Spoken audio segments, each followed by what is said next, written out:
Hazrat Masruq narrates that Hazrat Abdullah bin Masud radiyallahu anhu said, when the Quraysh disobeyed the Prophet sallallahu alaihi wasallam, he sallallahu alaihi wasallam made an invocation for 7 years like those of Hazrat Joseph times for them.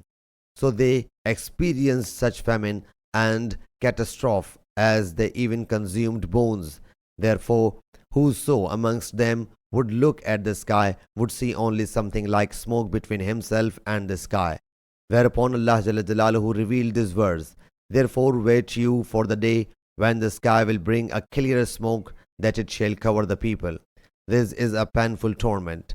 He radiyallahu anhu says, then they came to Allah's Apostle sallallahu alaihi wasallam and submitted, O Allah's Apostle sallallahu alaihi wasallam, you may invoke Allah Jalla Jalaluhu to shower rain for the Mudar, the Quraysh, as they have got ruined.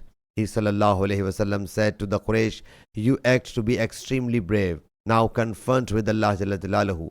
In short, he sallallahu alaihi wasallam invoked for rain, and they were blessed with rain. Whereupon this verse was revealed, you will again do the same.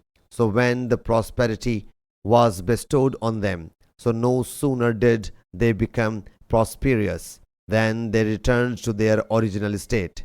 Whereupon Allah Jalla Jalaluhu revealed the day when we will seize the greatest seizing. Verily, we are to take vengeance. He says, it is the day of the battle of Badr. Sahih Bukhari, Hadith number 4821.